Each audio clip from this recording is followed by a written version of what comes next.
اور کان بھی بند کر دیے گئے جو سننے سے عاری ہو گئے، اور اپنی مرضی سے بازو مروڑ کے قانون سے اپنی مرضی کے فیصلے لیے گئے، اور ایسا نظر آتا ہے ہمیں۔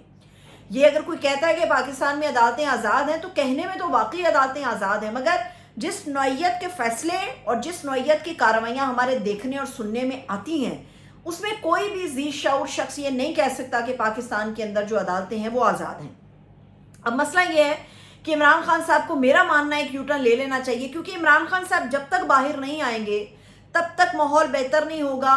ایک وداؤٹ لیڈر جو ہے لوگ پریشان رہیں گے۔ پی ٹی آئی کا ورکر ابھی پریشان ہے، اور بہت سارے لوگ عمران خان صاحب کو کہہ رہے ہیں کہ خان صاحب اگر آپ یہ اس بات پہ یو ٹرن لے لیں تو بڑی اچھی بات ہے، لیکن عمران خان صاحب کو بھی یہ شرائط سامنے رکھنی چاہیے کہ ٹھیک ہے وہ خاموش رہنے کے لیے تیار ہیں، وہ اگلے انتخابات تک خاموش رہنے کے لیے تیار ہے، لیکن اس کی قیمت یہ ہے کہ پاکستان کے اندر مزید کوئی قانون سازی نہیں کی جائے گی، اور اگر کوئی قانون سازی کی گئی تو عمران خان صاحب وہی کریں گے جو آج تک سڑکوں پر ہو رہا ہے۔ اور ایک آدمی جیل میں بیٹھ کے اتنا خطرناک ہو گیا ہے تو عمران خان صاحب کی اپوزیشن تو پہلے ہی ہمیشہ سے بڑی مشہور ہے۔ عمران خان صاحب اگر باہر آ کے ایک کال دے دیں گے تو پاکستان کے اندر جام ہو جائے گا سب کچھ، یہ سب جانتے ہیں۔ عمران خان صاحب کو چپ کا روزہ رکھ لینا چاہیے، ایک یو ٹرن لینے میں کوئی برائی نہیں ہے، بشرطے کہ اس کے اندر عمران خان صاحب کی ڈیمانڈز کو بھی شامل کیا جائے، اور شامل کیا جائے کہ عمران خان صاحب کے خاموش رہنے کی قیمت یہ بھی ہوگی کہ کوئی قانون سازی نہیں ہوگی، اور کسی بھی قانون سازی میں عمران خان صاحب کی مشاورت کے بغیر اگلی چیز تیار نہیں کی جائے گی، یہ چیز تیار ہونی چاہیے۔ ابھی یہ کل ہمارے سامنے چیز آئی تھی کہ جی سیاسی مصالحت کی بات ہے اور یو ٹرن کی بات کی جا رہی ہے، لیکن ایک صاحب ہیں جو سہیل رائے صاحب سے بھی کئی قدم آگے بڑھ گئے ہیں، اور سہیل رائے صاحب نے جو کچھ لکھا انہوں نے 4 قدم اور بڑھ کے چھلانگ لگائی اور بہت ساری چیزیں جو ہیں وہ لکھ ڈالی۔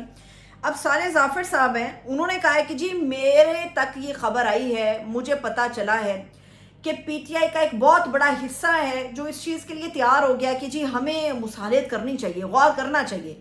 یہ خبر سن کے آپ کو بالکل ایسا ہی لگتا ہے کہ 9 مئی کی سازش تیار ہو رہی تھی اور 2 پولیس والے اس سازش کے سن رہے تھے، ایک تو خان صاحب کی میز کے نیچے گھس کے یہ پوری سازش سن رہا تھا، اور ایک کہیں پردے کے پیچھے کھڑا یہ سازش سن رہا تھا، اور یہ وہ دونوں پولیس والے تھے جو ریکارڈ کے مطابق چھٹی پر تھے مگر وہ جاسوسی کر رہے تھے۔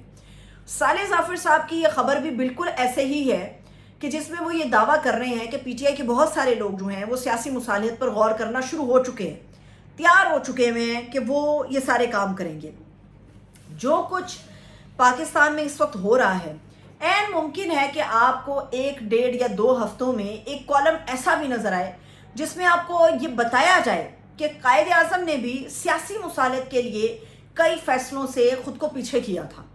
عمران خان کو سیاسی مصالحت کے لیے کسی نہ کسی طرح راضی کرنے کی پوری کوششیں ہو رہی ہیں۔ میں یہ نہیں کہہ رہی کہ خان صاحب کو کوئی ڈیل دی جا رہی ہے، نہیں، خان صاحب کو ڈیل کوئی نہیں دی جا رہی، اب ان کو تیار کیا جا رہا ہے کہ کسی طرح وہ مان جائے، اور اب بس یہ نوعیت آ گئی ہے کہ خان صاحب کو کہا جا رہا ہے من جا یار، کسی بھی طرح من جا، اور خان صاحب ماننے کے لیے تیار نظر نہیں آتے۔ جو لوگ یہ سمجھ رہے تھے کہ عمران خان جیل میں ٹوٹ جائے گا، ان کو اندازہ ہو گیا ہے کہ جیل عمران خان صاحب کی سب سے بڑی مضبوطی ثابت ہوئی ہے۔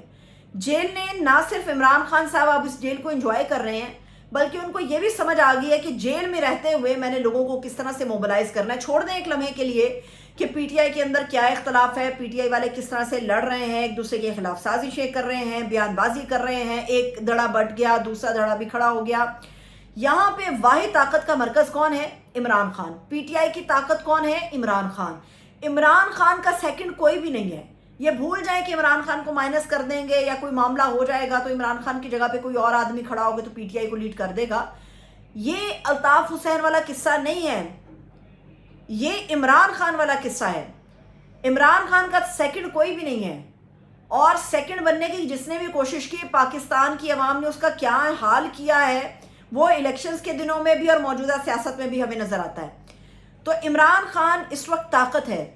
عمران خان صاحب کو کسی بھی طرح تیار کیا جا رہا ہے کہ آپ مان جائیے سیاسی مصالحت کے لیے۔ اور میں پھر یہ کہوں گی کہ سہیل بڑائی صاحب کا یہ جو کالم ہے یہ اس لیے نہیں تھا کہ وہ کچھ احوال بیان کر رہے ہیں، یہ کالم چھپوانا سب سے بڑا مقصد تھا، اور اس میں آف دی ریکارڈ کچھ بھی نہیں تھا۔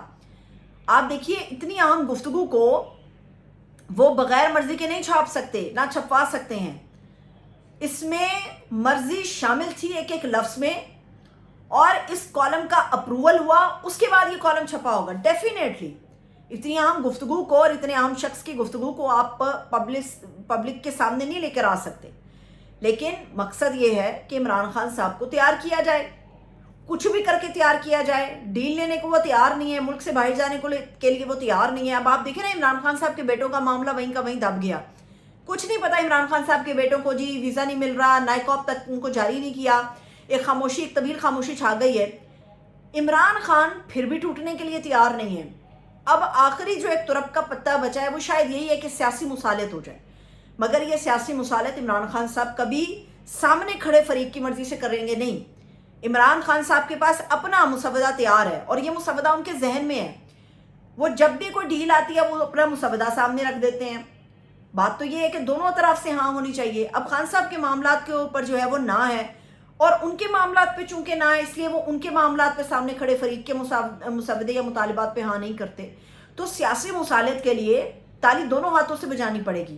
خان صاحب چاہ کے بھی اکیلے تالی نہیں بجا سکتے، جب تک دونوں طرف سے تالی نہیں بجے گی تو معاملات حل نہیں ہوں گے۔ اجازت دیجیے، اپنا خیال رکھیے، خدا حافظ۔